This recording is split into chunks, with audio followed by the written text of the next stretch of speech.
Alrighty. Well, thank you everybody for coming. This is this week's Astalty weekly webinar. Today we've got Tania Gomez doing a presentation today. Tania is a dynamic entrepreneur with a passion for helping NDIS providers run thriving businesses that deliver exceptional care. With over a decade of experience as a successful business owner, Tania has founded 4 successful businesses: Provider Plus, Strawberry Solutions, Tania Gomez Consulting, and Jelly Beans. Her mission is to help providers overcome challenges and achieve real business outcomes. At every turn, Tania brings her expertise, energy, and deep commitment to quality and compliance to help providers achieve their goals. As an NDIS auditor since 2019, Tania brings a wealth of experience to her consulting work. In addition to her audit expertise and entrepreneurial spirit, Tania holds several qualifications, including a Master of Education in Leadership, Graduate Certificate of Disability Practice Management, a Bachelor of Education, and is currently completing a Doctorate of Philosophy, a PhD. Alrighty, over to you, Tania. Thank you for joining us today. Yeah, thank you so much. It's great to be here. So to start with, you've already had an introduction, but I'll give you just a bit of an overview, and then I am going to talk about the top non-conformities at audit for support coordinators at the moment, and then I'm happy to answer any questions. So I think you've had my bio. I've been in the space, in the NDIS space, since before there was NDIS, more than 10 years, and been running businesses for 19 years. It's my 19th year owning a business, and I've got a host of qualifications in the space. What I really try to focus on is practical compliance that is just part of what your business does by default. So that's not something that we need to do or prepare for audit, but actually that your business is compliant between audit points and at any point in time. Now that the Commission is talking about things like, unannounced visits, this is going to be more important than ever, but really it should be about how, quality should actually be about running a quality business that is just compliant, as opposed to doing all of these activities specifically for audit. So it's really reframing compliance to be passing audit, to being that you could pass audit at any point in time, because everything in your system is high quality by default, and you want it to be high quality in default because that actually is what improves your service delivery, improves your retention of staff, clients, and it makes a sustainable, scalable business. So yes, now I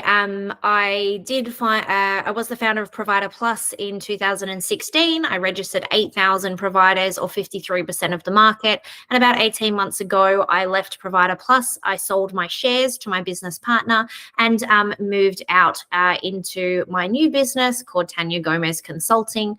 And we really specialize in making NDIS quality and compliance easy. And I do actually go as far as saying fun. So I try to make it enjoyable and, valuable to your business, so that you see quality as a very vital thing for your business, as opposed to a administrative burden that stops you doing other things. Okay, so now the top 5 non-conformities at audit right now. So the first one is around emergency management, and this is particularly challenging for support coordinators, but it's still in the standards. So the certification standards, or the core module, applies to support coordinators as it does to anyone in that registration area, and it does say that you need to have emergency management in your business, and this looks a bit different for support coordinators. Generally, emergency management, or under the standards, emergency management needs to have 3 levels. Emergency management needs to be business-wide, so you need a business-specific emergency plan, sometimes called a business continuity plan.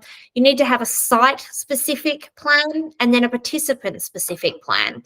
And so that's often a bone of contention with support coordinators specifically, because you might not have a site, and you might not have, you certainly don't have a role in the evacuation of participants.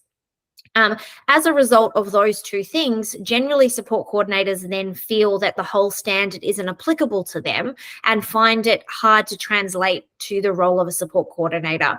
Auditors then also don't really understand the role of support coordination often and ask you for evidence that you might not have or examples that don't fit. And so it's really this miscommunication between what the auditor's asking for and what the support coordinator can provide as evidence. And if there is emergency management plans in place, there's often a lack of evidence around how workers are trained in these plans and how stakeholders were engaged. There's also a requirement that the emergency management procedures include, your service agreement includes procedures around emergency management that can be overseen. So how we can avoid these non-conformities is first, have an emergency plan that is applicable and relevant to your business. This isn't just, something that's good for audit. It's actually really valuable as a business owner to go through this exercise and think about what would happen in an emergency. And again, we're not just talking about what's your role with participants. We're talking about actually the continuity of service, your continuity of your business, and any other risks that come in emergencies. So you do need to have an emergency plan. If you don't have a site, that simply means you won't have a site-specific evacuation plan, but you still need to have an emergency plan for the business. Your role with participants might not be to help them evacuate. That might not be part of what you could do, but you could do something like getting a copy of their personal emergency plan to hold that on file, or you could really clearly define what your role would be, and that might be an advisory role as an example, or it might be a matching role, or it might be a communication role, but just thinking through what your role would be. And really importantly, have that documented so you can define to the auditor what your role is, and you can defend anything that they say is a requirement by you defining how you interpret emergency management in your business, and then you having examples of that and how the evidence that you have to support how you follow your definitions. That comes to the next point, which is really around being clear on what is suitable for your business and being able to talk through what is suitable for your business specifically through the lens of support coordination or potentially other services that you offer. As an example, I've seen auditors ask for things like plans around cyclones. And if you're not in a cyclone area, you don't need this. So it's you being clear on what are the environmental risks, what are the emergency risks to your business, knowing your context, your location, your participants, your cohort, your staffing, your capacity, your role, and then you defining why it is you have an emergency plan that is how it is. If you are in a place that might be prone to floods, you would definitely need a response plan for floods. If you're in an area that could be around fires, which really could be anywhere, then fires is something to look at. Often people also forget things like medical emergencies, hazardous chemical spills, terrorist activities. If you are close to any city areas, then having a response to bomb threats and things like that is also something that should be in your emergency plan. But it's really contextual to the service you operate, the location that you're in, and your participants, so that you really need to kind of think through how are you protecting your business, and documenting that to show that you can actually demonstrate evidence under emergency management. The next thing is that plans need to be reviewed regularly is the wording. It says regularly, but really the auditors expect annually. So having some kind of provision to check the plan annually is my recommendation. You also need to be testing the plans with drills. So if you have a premises like an office, you should be doing a drill, an emergency drill, whether it is a bomb threat, whether it is a earthquake drill, whether it is a hazardous substance drill. And if you don't have a site or a premises, then it is actually running a drill of your business continuity plan. So as an example, what will you do if all the internet goes out and everything is based on a server? How will you contact participants to let them know or reschedule appointments? So running drills within the organization for any business, any plan you have is required. You also need to train any staff members that it's relevant to in the level of plan you have. So again, if we talk about emergency management at 3 levels, business-wide, site-wide, participant-wide. What is applicable to your service? Business-wide is applicable for all businesses. Site-wide is applicable for any sites you might have. And then what is your role in participant emergencies? And then for those 3 levels, we need to test all 3 levels. We need to train in all 3 levels, and we need to engage with stakeholders in all 3 levels. Lastly, it is reviewing your service agreement to make sure you have reference to any emergency procedures that you might have and what your responsibilities are in an emergency, because that is in the standards also. That is emergency management. I will, does anyone have questions on that, or should I save questions to the end? If you wanted to pop any questions in the chat box, I'm happy to answer them at the end of each tip if you prefer, or you can hold them to the end if you like also. Okay, the next one is analysing trends and demonstrating continuous improvement in complaints and incidents. So the standard requires that you don't just deal with incidents and complaints in isolation, but you actually look for trends and use this information to learn and implement changes. Support coordinators don't generally have a lot of complaints and aren't generally involved in incidents. So often they have trouble demonstrating that they have implemented continuous improvement from risk-related data. And that's what the standard says, that you need to have continuous improvement from any risk-related data, including complaints, feedback, and incidents. In general, continuous improvement isn't documented often across the board. And then this is an issue at your renewal audit, your 3-year audit. This can be an issue because you really need to be able to demonstrate what continuous improvements you've implemented over the 3-year mark. And as you mature, your systems need to mature and grow because the standards are proportionate. So the more challenges in a business, the more continuous improvements the auditors want to see, and the more complex the business, the more continuous improvements that they want to see. To avoid this non-conformity, I suggest you schedule a meeting. This, the timeframes around this is dependent on how complex and large and how many participants you have in your business. It could be biannually, it could be annually, it could be biannually, it could be quarterly, or it could be monthly, depending on how many incidents and complaints you're receiving in a time frame. Ideally, in this meeting, we want to review the trends. And so by looking at trends, what I mean is we're looking for patterns across many different instances. So if we're just dealing with one complaint at a time, or one incident at a time, or one piece of feedback at a time, then that just deals with that isolated incident, where by taking one step back, we're actually able to see, right, okay, well, over the last 12 months or 6 months or 3 months or 1 month, we've had complaints from multiple different people about this specific staff member or this specific provider or this specific issue is happening, and we've dealt with them one by one. But zooming back a little bit, we can actually see that there's a trend here around that provider or that support worker or that service delivery or that incident that is happening. And so that then there's things in the business that you can do that starts addressing the root cause of issues, as opposed to just dealing with the actual incident. So it's about dealing with it at a higher level and really looking for areas of improvement across the business based on multiple points of feedback. I also suggest you look for other improvements you can make in response to feedback, whether it's formal or informal feedback, so that you can demonstrate that you're improving the business. And often this is done very commonly. Often providers hear feedback and they implement it immediately. It's just that documentation piece and making it as simple as possible to keep a record of all of those amazing things that you're doing.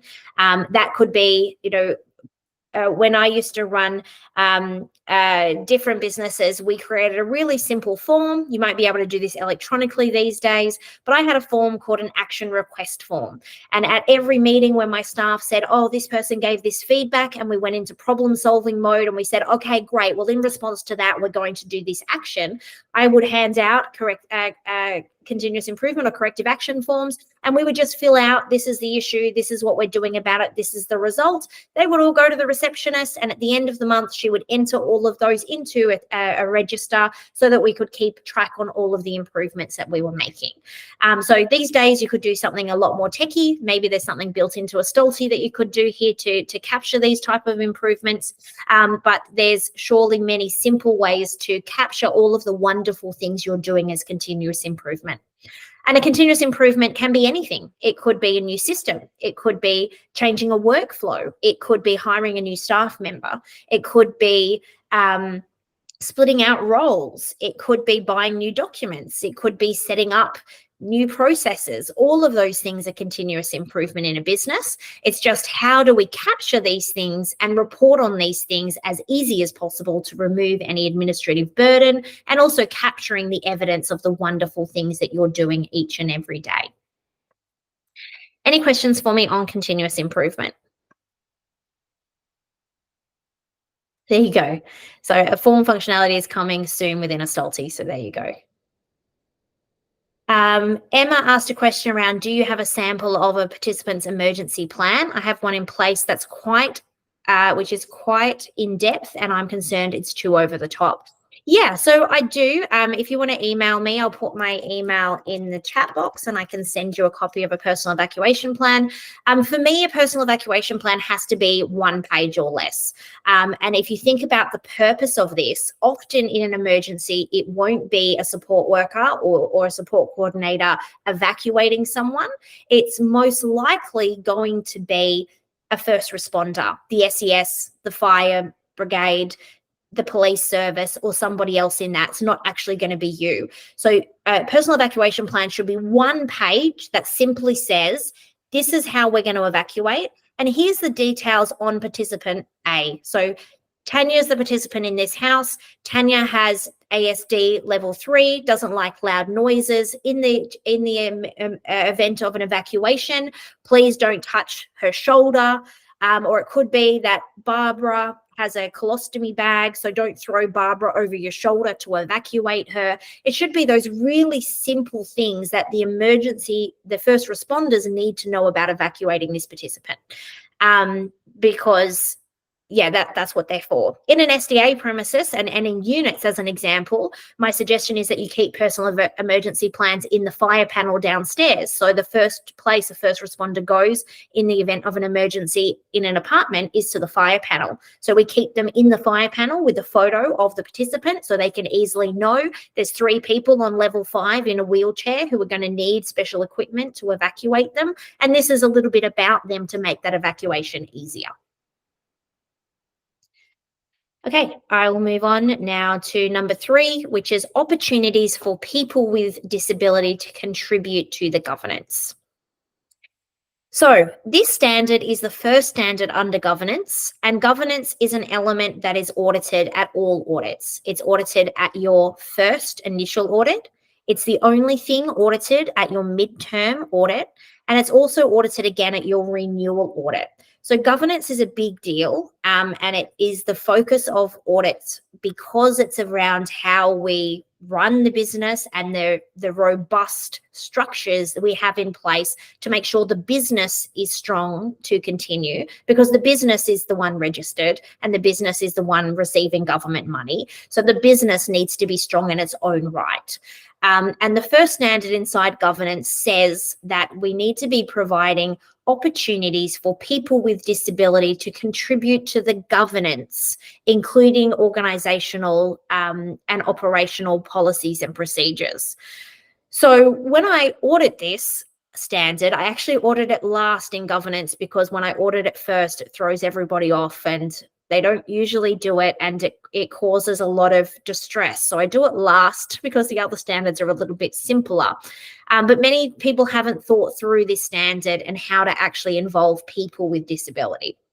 Often support coordinators and other providers also feel that asking for feedback on their service is all that's needed here. But if you read the standard doesn't say, are you asking your participants for feedback on the service? That's really covered in other standards around service delivery and around support planning and continuity of support. What we're talking about here is the business, the highest level governance in your business, and how people with disability contribute to the business, not the service delivery. And the reason for that is obviously we want to be tailoring our services to meet the needs. That is almost a given, and that's done in service delivery standards. This is saying that it's not enough to customize a service delivery option to a participant. We also need to make sure that everything we do in the business from the top down is reflective of their needs. That idea of nothing about us without us, that their voices are represented in the structures that are used to create the business. And so having feedback on your service is great. That falls under the feedback and complaints standard, but under governance, it needs to be more than that. It needs to be, and it also doesn't need to be your participants. It doesn't say participants, it says people with disability. So as an example, if you don't have a participant who wants to be involved in giving you feedback, it could be an advocacy body. It could be someone else with lived experience. It could be a staff member. It just has to be that people with disability are giving feedback into the governance of the business, not the service delivery of the business. So some examples on how you can do this. I've seen it done in lots of different ways. The simplest way is to create a schedule of items that you can ask for input on from people with disability. And those, as I said, those people could be participants, or they could be an advocacy body. It could be another contact you have that has a disability. But we want to make sure that whatever we're asking for feedback on, it's not tokenistic and it actually is valuable to the business. So generally, I say to choose one thing that you already want to change in the business from a business perspective. It could be your intake process. You could really want to streamline your intake process, and maybe you want to remove all paper-based forms, as an example. That is something that is governance. That is something that's process and policy and procedure. And it's something that directly also impacts all areas of service delivery, because how we capture that information saves time. It means that we've got more time to do other things. So whatever the thing is that you want to improve in your business, you then simply ask for people with disability to give input into that.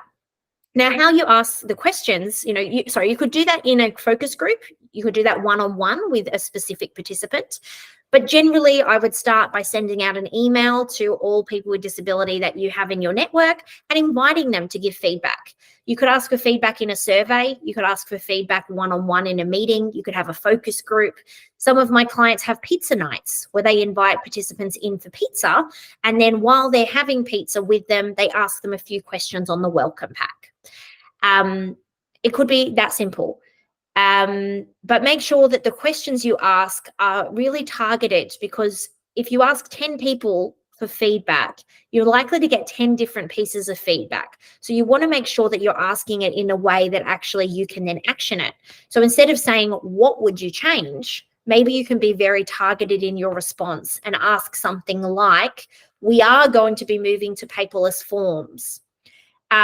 Would you prefer to receive an email copy of these once you signed, or would you like it to be provided by text message? So I'm not saying, should we do online forms or should we not? Because if you've made that decision and you think that's right, now we're just going through how do we make this change with your feedback. So would you like it via email or would you like it via SMS?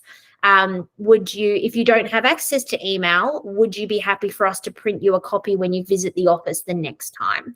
So think about how the questions that you ask tailor the feedback that you get, and making sure that it's as easy as possible for participants or people with disability to give feedback, and that you're getting feedback that is valuable, that'll actually improve that part of the business you're looking to improve. You can document this quite simply with an agenda for the meeting if you're doing it as a focus group, or you could document the questions you ask if you do it verbally, or if you do it through a survey, then something like SurveyMonkey will document that for you, so you've got evidence of this at audit. You could formalize this with schedule and timelines if you would like. If you want to do it like a committee, so some providers set up a participant committee or a people with disability committee or a lived experience committee, then they would set up a terms of reference and do that much more formally, but it doesn't need to be big and formal. It really just depends on the size of your business and the scope of your business, and then you can determine, if you're a one-person sole trader support coordinator, having a chat with a couple of participants one-on-one is sufficient. If you're a large organization that's in every state with a board, then having a lived experience position on that board is probably the simplest way to do it. If you're somewhere in the middle, somewhere between small and medium, then maybe having a focus group twice a year with 3 or 4 participants involved is sufficient. It really just depends on how can we make this something that is valuable and not just adding administrative burden, and something that is going to give you the output of having people with disability give you, contribute to the governance. It's also important to note that the wording in this standard is that you have to provide opportunities for this to happen. It doesn't say it has to happen. So even just sending out that email inviting people to give feedback actually meets this requirement. If no one responds and no one wants to be part of that, you've still invited that. And so at the very least, sending that email invitation will maintain that this item is compliant. But obviously getting that feedback is actually very valuable. And so you do want to invite that and action that within your business. It's another great example of continuous improvement from the last non-conformance. That was a lot, I know, and I often get a lot of pushback about this one. Is there any questions for this? No? Okay, I'll keep going. Okay, so the fourth non-conformance I see often is that there's no secondary employment on file for staff.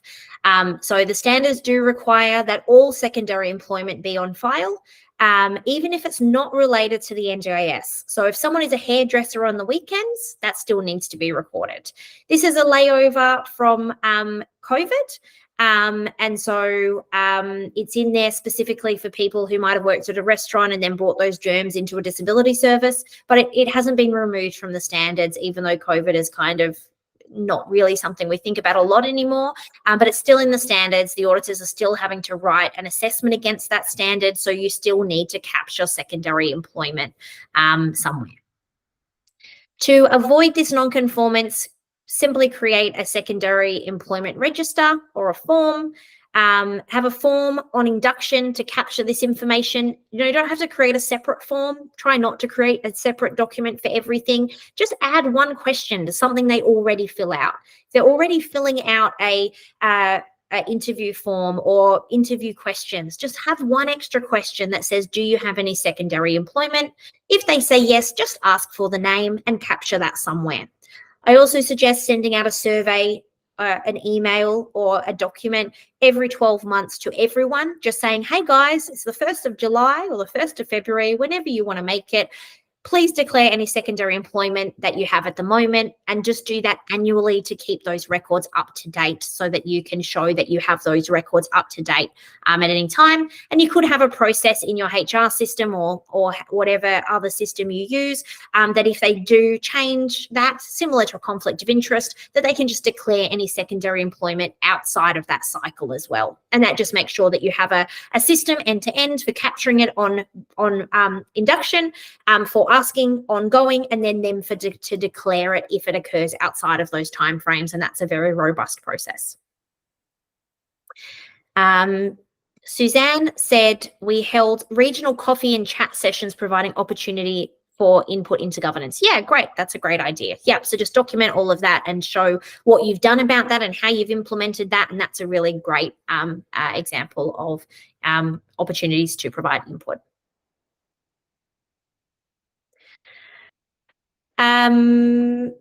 Secondary employment. Any comments, questions around secondary employment? I think that one's quite simple and standard.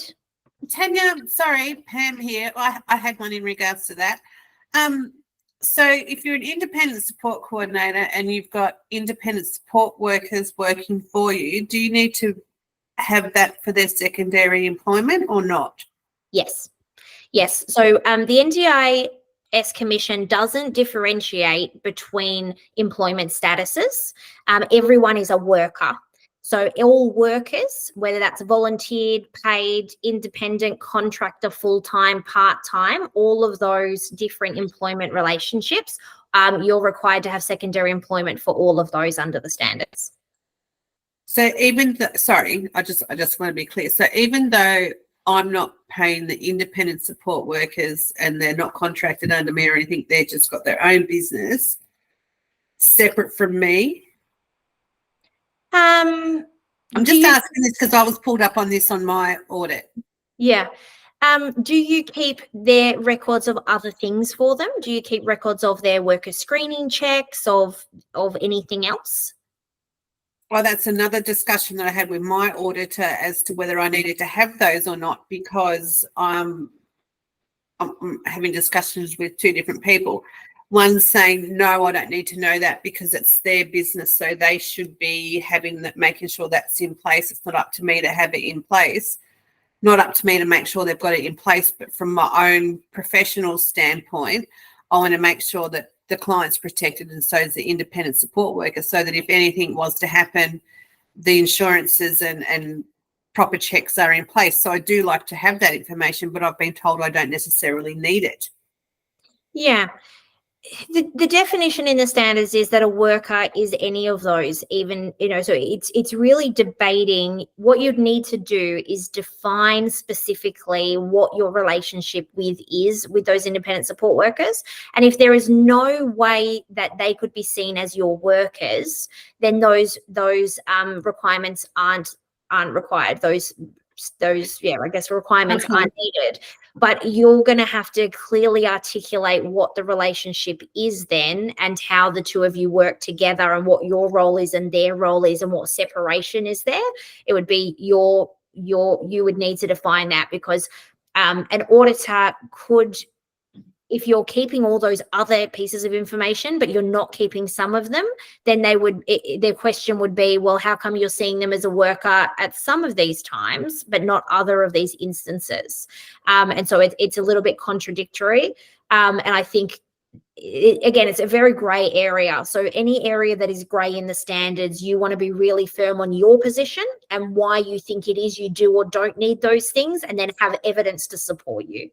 Okay, so I need to make a decision to either not worry about whether they've got endo screening checks, working with children's checks, insurances and stuff as an independent support worker, and then that's not my problem. Layman's term. Sorry, that sounded really rude. I didn't mean it to. No. Yeah. Look, it's all about defining the relationship between you and them, really. Yeah. Like it's defining that relationship and where the boundaries of that relationship are. And as long as there's no payments between you and them, as long as, I think all of this will change if the standards change and those 5 new levels of registration come in. I think that'll be seen very differently. But in the current system, is a lot of grey there on how the relationship goes with independent support workers and who actually is engaging them, if it is actually the participant directly, or if it is the support coordinator, and what the relationship there is. So I would clearly define that, and then based on that, you can then do things like risk assess the role, make sure that you've got the checklist of what documentation you do or don't need based on the relationship between you. Yeah, and Kurt wrote something in there as well. Thanks, Kurt. I only just managed to open up the chat to see what it says. Thank you. No worries. Right. The next non-conformance is the last one, which is around continuity of supports. So the standards require that you demonstrate you have capacity to provide supports regardless of staff leave, etc. Support coordinators can work alone or in small teams, and sometimes they can have trouble demonstrating that they have continuity of support. So to avoid this as a non-conformance and avoid this being an issue in your business, I have seen MOUs in place with other independent support coordinators who can assist when you're on leave. You can have a contractor on the books in case of emergencies, and you need to ensure that you have a clear rescheduling process in place that you can discuss and go through at audit to show that basically the standard is just saying that if you take on a participant, you need to always be able to provide those services. And so how can you do that if it's a one-person show? You need to have some other supports available in that instance. Any questions for me on that? I think that makes sense.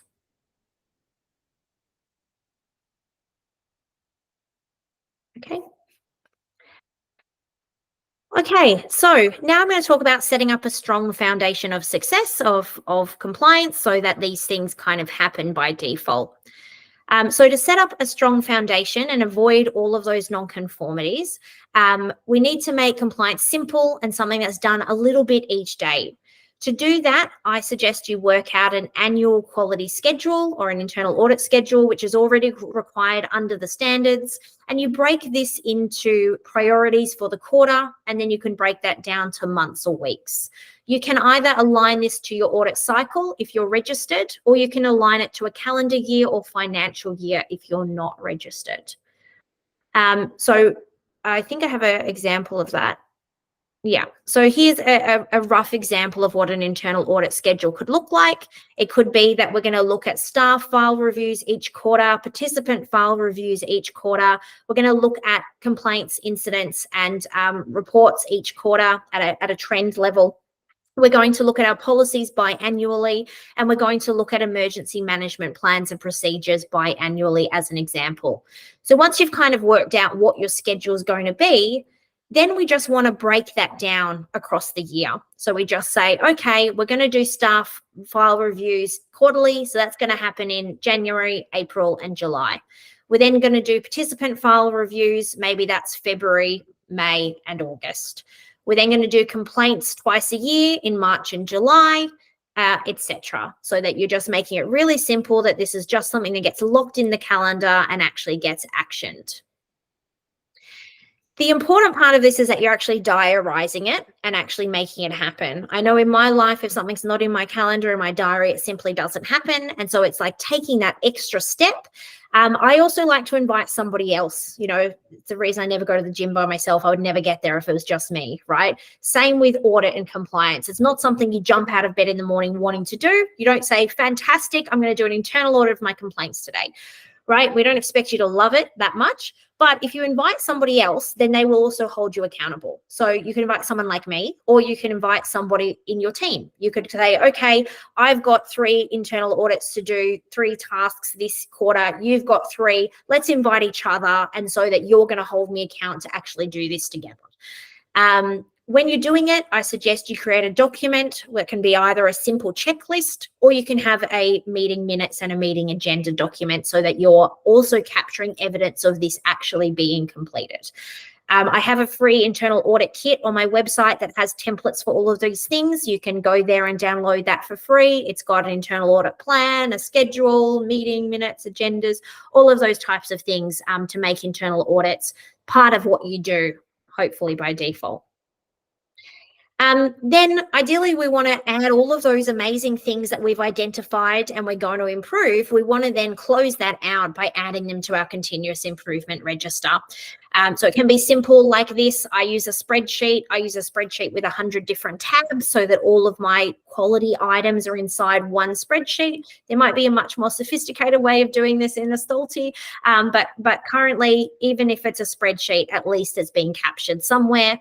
I document this and review this quarterly, and then you can also make sure that you're updating your schedule so that your internal audit schedule matches your continuous improvement register. So your findings all go on there and they should kind of match. Of course, there could be other things on your continuous improvement register that weren't part of audit, but everything that was done in audit should be on your continuous improvement register. I won't do the reflection. Next, I wanted to talk about like passing audit every time. So when we talk about audit, it's a really big thing to prepare for, and it's kind of like eating an elephant. And so how we succeed at audit is by just breaking it down. And, you know, similar to eating an elephant, we do it one bite at a time. The first thing I would suggest that you really need to be clear on to getting ready for audit is that you're really clear on what standards apply to you and what evidence you have on file to demonstrate your compliance. You can do this by creating a mapping document or by having a mock audit or internal audit where people are asking you audit questions. Audit is something like everything else. The more you do it, the easier it becomes, right? The more audits you sit in, the more audit questions you answer, the more it becomes familiar. So if you can do some mock audits and practice answering audit questions, it will make your audit you much more confident, and also mean that going into that audit you feel much more prepared. Obviously, going through your 10th audit is easier than your first audit, and gaining that experience is just practice like everything else. I also suggest that you know your gaps. So know what areas you need to improve. You can add these to your internal audit schedule, but also by knowing, so you can figure out your gaps by doing an internal audit, by reviewing changes in legislation and making sure that you're, you know, maintaining your internal audits between points. And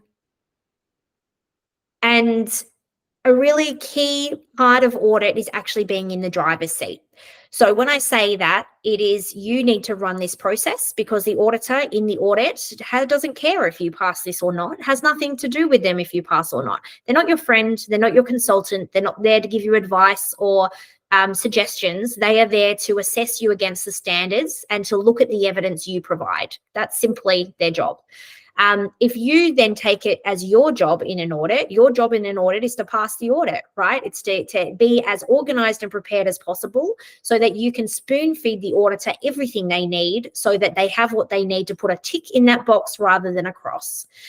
To do that, the first thing you need to know is, when is your next audit? And I know that sounds simple, but I can't tell you how many phone calls I get every week from someone who didn't know they had to have an audit, and now it has to be done right now. And that puts too much stress and pressure on everyone. I suggest you start 6 to 12 months out from audit, and I suggest you try and control all of the aspects of the audit you can. Now, the Commission has recently said that maybe the Commission will be doing audits in the future, but at the moment it's third-party auditing bodies. So whilst it's third-party auditing bodies, we can control lots of this situation to our benefit.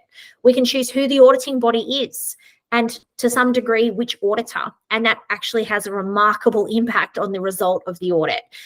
All auditors are not created equal. We now have more than 20 approved quality auditing bodies, and the quality, like anything, varies dramatically. So the choice of auditor makes a big difference, and that's something completely in your control. I suggest you decide when interviews take place, what evidence you provide, and you decide the audit agenda. Yes, there's things the auditor needs to go through, but whether you do that first or last, if it's best for your business to do site visits at 10 a.m. and not 3 p.m., then you can stipulate that, and you should stipulate that if it's going to give you a better outcome for your audit. I try to control all aspects. I am a control freak. I will completely agree to that. But it is really about getting the best outcome for the client. When I turn up on audit day to sit through audits with my clients, if I think it's going to be better for me not to attend the opening and closing meetings, I will absolutely do it if that's what's best. Even though they paid me to be there, if it's better for me to sit in the back room and to make sure that papers are great when they're being provided, then if that's the role that I think I need to take, it's whatever is going to get the outcome for the audit on that day. If I go to, an opening meeting and the auditor definitely has an issue or an opinion around one area, then I know in my head, right, that's an area we need to work on. And so that you can then make sure you're preparing in advance for anything. For support coordinators, there's a lot of grey areas that we've just spoken about. There's things like, do you need personal evacuation plans? There's things around independent support workers and your relationships. There's things around secondary employment. There's things around continuity of supports. All of those things are grey in the standards, which is why they're non-conformities often. The biggest thing that you can do is know that they're grey areas and be very clear in advance on what is your argument for how you conform. There's I don't know if it's in one of my slides, but there is a actual method for presenting evidence at audit. I didn't make it up. Someone much smarter than me taught it to me when I was going through audits many years ago.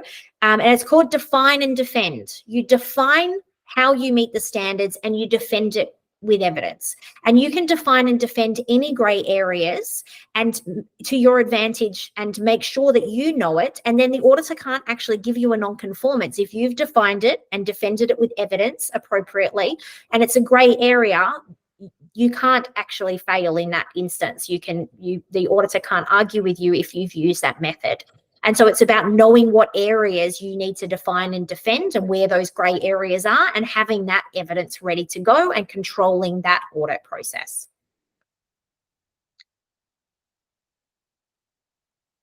There you go. There's define and defend. So define is how you interpret this in your business, and defend is providing evidence to back up your presentation.